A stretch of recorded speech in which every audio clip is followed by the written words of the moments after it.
হ্যাঁ, আজকে আমি একটা সৃজনশীল প্রশ্নের সমাধান করে বুঝিয়ে দিব কিভাবে সৃজনশীল প্রশ্নের সমাধান করতে হয়। পূর্বে আমি একটা বুঝিয়ে দিছি না, মানে কিভাবে সৃজনশীল প্রশ্ন আনসার করতে হয় সেটা মানে ব্যাখ্যা করে বুঝিয়ে দিছি। এখন একটা সৃজনশীল প্রশ্ন প্রশ্ন থেকে বুঝিয়ে দিব, বুঝতে পারছো?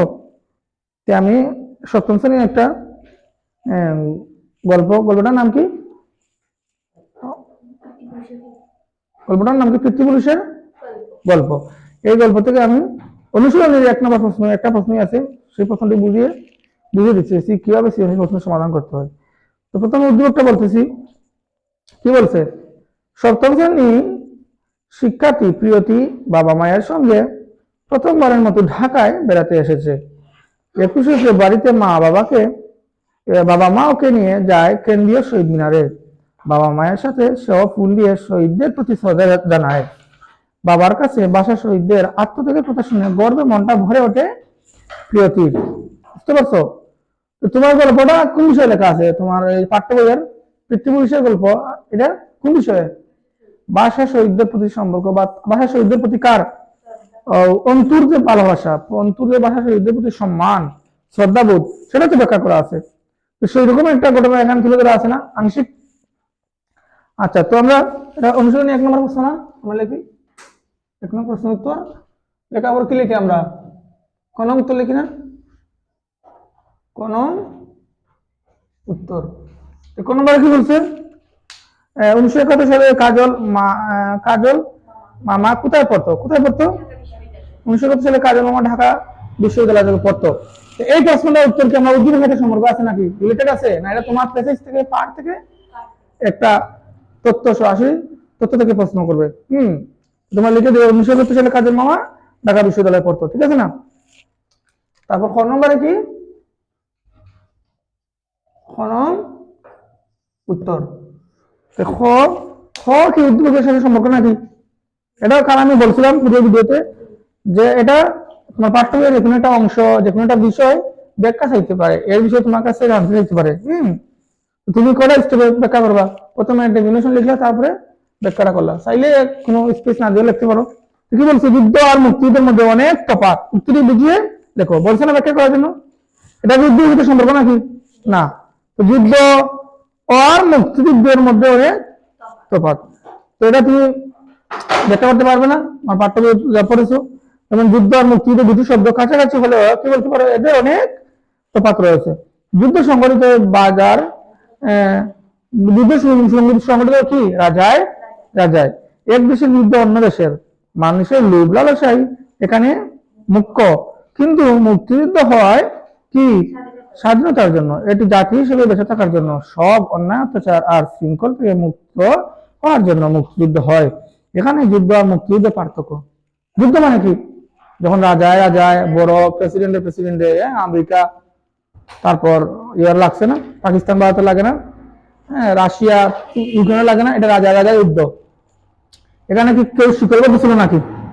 কিন্তু বাংলাদেশ কি পাকিস্তানের কাছে শিকড়বদ্ধ ছিল, পরাধীন ছিল, তাই না? তাদের কাছ থেকে, তাদের অন্যায়ের কাছ থেকে সেই জনগণ মুক্তির জন্য কি করছিল? সেই ঝাঁপিয়ে পড়েছিল, রুখে দাঁড়িয়েছিল। এটা কি মুক্তিযুদ্ধ? মুক্তির জন্য যে যুদ্ধ তাকে বলে মুক্তিযুদ্ধ। আর শুধু যুদ্ধ কি সমানে সমানে যখন যুদ্ধ হয় তাকে বলে যুদ্ধ। রাজায় রাজায়, হ্যাঁ, বুঝতে পারছো? তো সেখানে কি থাকে? লিবারেশন থাকে না? 1000 রাজ্যকে দখল করতে চায়। এইবার আসে ইউক্রেনের সাথে যুদ্ধ করছে কেন? ইউক্রেনকে দখল করার জন্য না? বুঝতে পারছো? যখন রাজা রাজা যুদ্ধ করে তাকে যুদ্ধ বলে কেন? তখন এক রাজা আর এক রাজ্যকে দখল করতে চায়। কিন্তু আমরা যুদ্ধ করেছিলাম পাকিস্তানের সাথে, পাকিস্তানকে দখল করার জন্য নাকি? নিজের অধিকার, হ্যাঁ, পাকিস্তানকে দখল করার জন্য না, নিজের অধিকারকে আদায়ের জন্য, পাকিস্তান থেকে মুক্ত হওয়ার জন্য। তাই আমাদেরটা হচ্ছে মুক্তিযুদ্ধ। পার্থক্য আছে না? এভাবে লিখতে পারবো না খ নম্বরে? এটা বুঝিয়ে দেওয়ার কিছু নেই, তাই আমি এটা লিখলাম না। এটা তো যা শিখবে তাই লিখবে, তাই না? কিন্তু গ এবং ঘ এই সৃজনশীল কটা? গ আর হলে এখন গ নম্বর আর ঘ নম্বর, এই দুটো আমি লিখলাম না, কারণ এগুলো তো তোমাদের মুখস্থ থেকে লিখবে। কিন্তু গ আর গ কি মুখস্থ সাথে সম্পর্ক?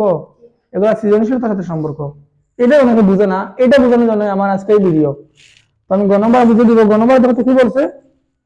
অন্তু অপ্রিয়তির মনোভাব কোন দিক থেকে সাদৃশ্যপূর্ণ ব্যাখ্যা করো। তো আমি আগে ব্যাখ্যা করে ফেলবো নাকি?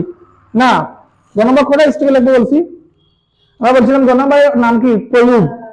মার্ক হচ্ছে তিনটা স্টেপে লেখা লাগবে।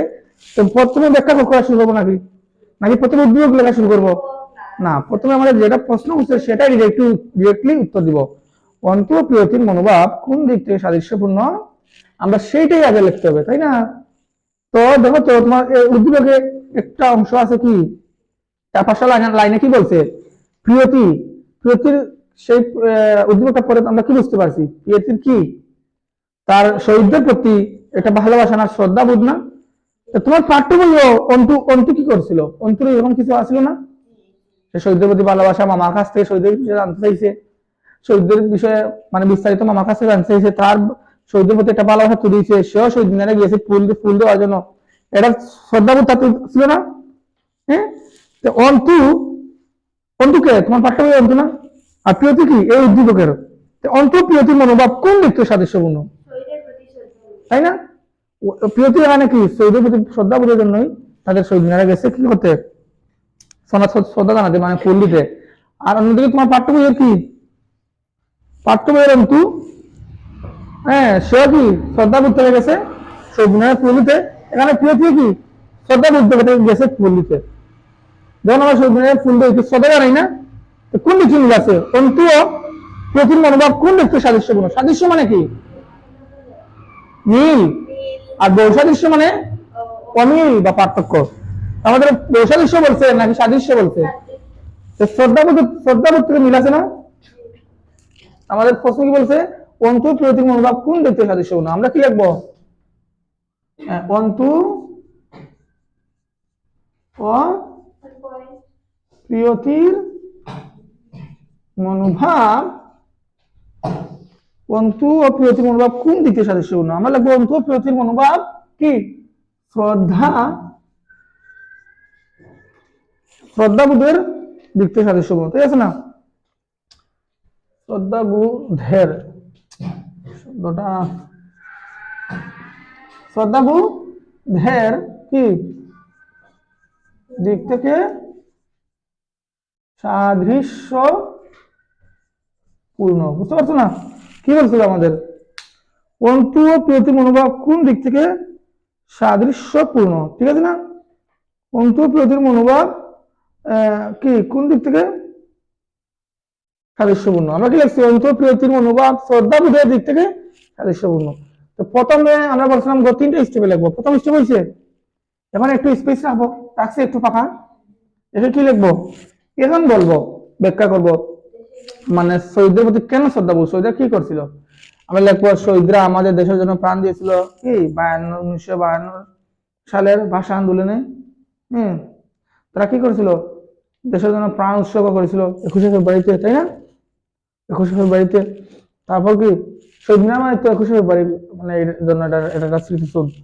তারপরে কি এই শহীদদের প্রতি আমাদের প্রত্যেকের সম্মানবোধ প্রদর্শন করা উচিত, বুঝতে পারছো? এটা নিজের থেকে ব্যাখ্যা করবে না, উদ্দীপক লিখে দিবে আগে না, এটা তোমার ওই যে শহীদ বা 21শে ফেব্রুয়ারি বিষয়ে লিখবে, বুঝতে পারছো? মানে কেন তাদের সাথে মিল, শহীদদের প্রতি শ্রদ্ধাবোধ দিতে না, শহীদদের প্রতি শ্রদ্ধাবোধ কেন, কি এরা কোথা থেকে আসলো, এই জিনিসটা ব্যাখ্যা করবে, ঠিক আছে? তারপরে 3 নম্বর স্টেপ, 3 নম্বর কোন নম্বর স্টেপ দেখো তো, তারপর কোন নম্বর স্টেপ? 3 নম্বর স্টেপ। আমি ফাঁকা রাখছি একটু, দেখো তো ফাঁকা রাখছি। 3 নম্বর স্টেপে কি লিখবো? সেখানে গিয়ে লিখবো অন্তু কি করেছিল, পাঠ্য বই পড়ছিল না, অন্তু মামার কাছে শহীদদের প্রতি জানছিল, সে শহীদদের প্রতি শ্রদ্ধাবোধ থেকে শহীদ মিনারে ফুল দিতে গিয়েছিল। হ্যাঁ, ঠিক আমরা আমাদের উদ্দীপকে কি দেখতে পাচ্ছি? প্রিয়তিও শহীদদের প্রতি শ্রদ্ধাবোধ জানানোর জন্য শহীদ মিনারে কি করতে গেছে? ফুল দিতে গেছে। তাই কি উভয়ের মধ্যে ফুল দেওয়ার দিক থেকে কি হয়েছে? শহীদদের প্রতি শ্রদ্ধাবোধের দিক থেকে কি হয়েছে? উভয়ের মধ্যে সাদৃশ্য রয়েছে। ওই যে 3টা স্টেপ, বুঝতে পারছো? তারপরে ঘ নম্বরের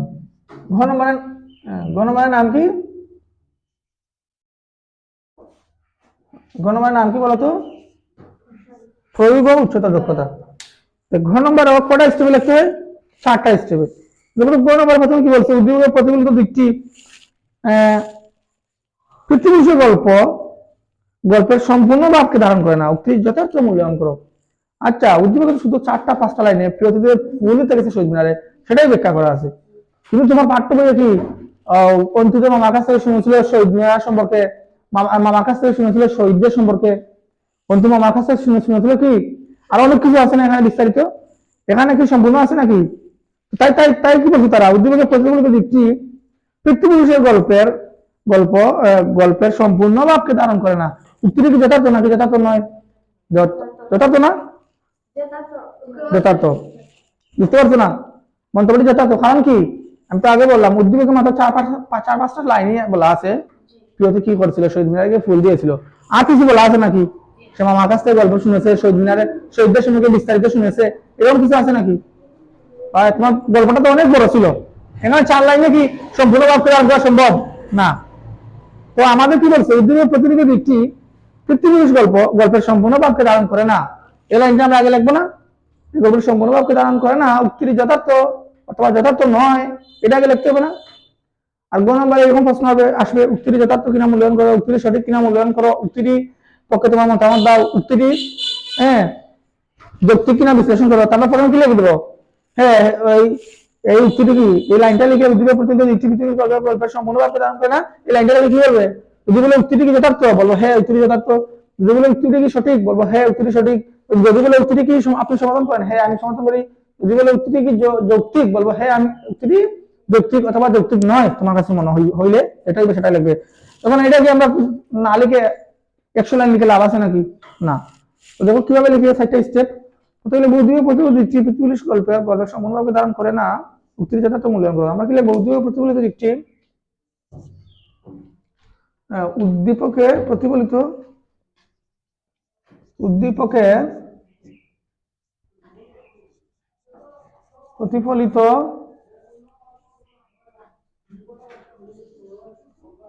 দিকটি কি বলবেন নাম কি? পিতৃপুরুষের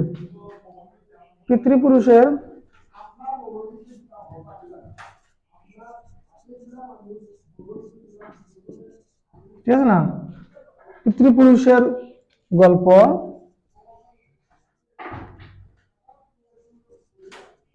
গল্পের কি সম্পূর্ণ ভাবকে ধারণ করে না, উক্তিটি কি যথার্থ বলছে না এখানে, যথার্থ কিনা মূল্যায়ন করো। হ্যাঁ, তবে আমরা কি বলবো? উক্তিটি যথার্থ। আর যদি বলে উক্তিটি সঠিক কিনা, আমরা এই লাইন লিখে কি বলে দেবো? উক্তিটি সঠিক। যদি বলে উক্তিটি কি আপনি সমর্থন করেন, আমরা বলে দেবো ধারণ করে না, উক্তিটি আমি সমর্থন করি। যদি বলে উক্তিটি কি যৌক্তিক, আমরা এই লাইন লিখে বলে দেবো উক্তিটি যৌক্তিক। আর যথার্থ না হলে বলবো কি হ্যাঁ যথার্থ নয়। বুঝতে পারছো? এটা লিখার পরে আমরা 2 নম্বর স্টেপে যাবো। 2 নম্বর স্টেপে কি লিখবো? এখানে উদ্দীপকে তখন কি আমরা আগে উদ্দীপক লিখে দিব নাকি? না, প্রথমে তোমার নিজের পাঠ যে শিখছো সেটা আগে তুলবে, তাহলে ভালোভাবে স্যারের কাছে আকর্ষণীয় হবে। আর প্রথমে তুমি যা জানো তাই আগে লিখবে, উদ্দীপকটা যতটুকু সম্ভব নিচে লেখার চেষ্টা করবে। প্রথমে উদ্দীপক থেকে বলা শুরু করে, স্যারে ভাববে কি মানে স্টুডেন্টের মতো তুমি উদ্দীপক দেখে মানে কিছু পারো না, আগে উদ্দীপক তুলে দিতেছো। তাই কি করবে? নিজেও জানো গল্পটা, সেটা লিখবে। গল্পটা কি ছিল? পিতৃপুরুষের গল্প। এখানে কি অন্তু কি করছে, মামার কাছ থেকে কি শুনছে, আর বিস্তারিত গল্পটা মানে সংক্ষেপে লিখবে। তারপর কি বলবে? পারবে না? পারবে? কটা স্টেপ হলো?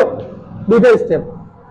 কিন্তু আমি সবসময় বলি কি 2 নম্বর স্টেপে যে বিষয়টা এখানে বলছে সেই বিষয়ের সংজ্ঞা বা ডেফিনেশনটা লেখার জন্য। সেখানে কি কোনো সংজ্ঞা বিষয় লেখা যাবে নাকি? না। তাই আমি কি বললাম, এখানে তুমি যে পৃথিবীর গল্পটা শিখছো সেই গল্পটা সম্পর্কে যে বিস্তারিত লেখা আছে এখানে লিখে দিবে। তারপর বলবে উদ্দীপকে এই বলেছে, প্রিয়তি এই করেছে। 3টা স্টেপ হয়েছে। তারপরে 4 নম্বরে কি লিখবে? এখানে দেখতে পাচ্ছি আমরা কি আমাদের গল্পের বিস্তারিত বিষয় লেখা আছে, কিন্তু আমাদের উদ্দীপকে কি 3-4টা লাইনে অল্প কিছু কথা কি প্রিয়তি শুধু শহীদ মিনার বলে তার ভালোবাসা শ্রদ্ধাবোধ, এই অল্প একটু কি উক্তি লেখা আছে, অল্প একটু বিষয় লেখা আছে। কিন্তু আমাদের পাঠ্য বইয়ে কি অনেক বিষয় লেখা আছে। কি আমাদের পাঠ্য বিষয়ে কি সম্পূর্ণ একটা যা ধারণা দেওয়া আছে, এই উদ্দীপক শুধু অল্প একটু ধারণা দেওয়া আছে। তাই আমরা বলতে পারি এই উদ্দীপকটি আমাদের গল্পের সম্পূর্ণ ভাবকে ধারণ করে না, উক্তিটি যথার্থ। আশা করি বুঝতে পারছো। তাহলে আমরা কি করব? কোন নম্বর প্রশ্নটি কি? এটা এক কথার উত্তর বা সংজ্ঞা থাকতে পারে, এটা উদ্দীপকের সাথে সম্পর্কিত না। কোন নম্বরটা কি? যে কোনো একটা বিষয়ে তোমার তোমার গল্প থেকে যে কোনো একটা বিষয়ে ব্যাখ্যা থাকতে পারে, এর বিষয়ে জানতে চাইতে পারে, এটা উদ্দীপকের সাথে সম্পর্কিত না। কিন্তু গ নম্বর কি? ডিরেক্টলি উদ্দীপক থেকে প্রশ্ন হবে। উদ্দীপকের সেই বিষয়টি আর বলছিলাম না আমি পূর্ব ভিডিওতে, উদ্দীপকে মনে করো প্রিয়তি সম্পর্কে বলা আছে, বলো প্রিয়তি তোমার পাঠ্য বইয়ের বা তোমার গল্পের, তোমার পৃথিবীর সেই গল্পের অন্তুর সাথে কোন দিক থেকে মিল আছে? তো আমরা লিখছি না এখানে শ্রদ্ধা বইয়ের দিক থেকে মিল আছে। অথবা বলতে তোমার প্রিয়তির সাথে তোমার পাঠ্য বইয়ের যদি বলে কার মিল আছে, কি লিখবে? এখন তো অন্তত বলে দিচ্ছে, এভাবে প্রশ্ন করতে পারে তোমার উদ্যোগের সাথে উদ্যোগের প্রিয়তির সাথে তোমার পাঠ্য বইয়ের পৃথিবীর গল্পের কার মিল আছে বলতো? অন্তর মিল আছে। তারপরে কেন অন্তর মিল আছে? অন্তু কি করতো? প্রিয়তি এখানে কি করেছে? এই দুটো তুলনা করে বলে দিবে, তাই আমি বলছি অন্তুর সাথে মিল আছে। গণবার কি বলতে পারে? তোমার উদ্দীপকের কি, উদ্দীপকে শুধু আংশিক মাত্র ব্যাখ্যা করা আছে, কিন্তু তোমার পাঠ্য বইয়ের বিস্তারিত ব্যাখ্যা করা আছে। এই উদ্দীপকটা শুধু তোমার পাঠ্য বইয়ের কি আংশিক মাত্র ভাব ধারণ করে বা সম্পূর্ণ ভাবকে ধারণ করে না। তুমি উত্তরটি যথাযথতা মূল্যায়ন করো বা সঠিকতা মূল্যায়ন করো বা তোমার উত্তর মতামত নিজের মতামতটা দাও বা কি যৌক্তিকতা বিশ্লেষণ করো। এলে কি লিখবে? হ্যাঁ, উত্তর যৌক্তিক বা উত্তর যথার্থ বা উত্তর সঠিক বা উত্তর আমি সমর্থন করি বা কি আমি করি না। যে জায়গা তুমি বুঝবে সেটা লিখবে। যদি এখানে না হয় না লিখবে, যদি বলো হ্যাঁ অবশ্যই বলছে এটা সঠিক, তাহলে হ্যাঁ লিখবে। তারপরে এগুলো ব্যাখ্যা করবে। পারবে না? আশা করি বুঝতে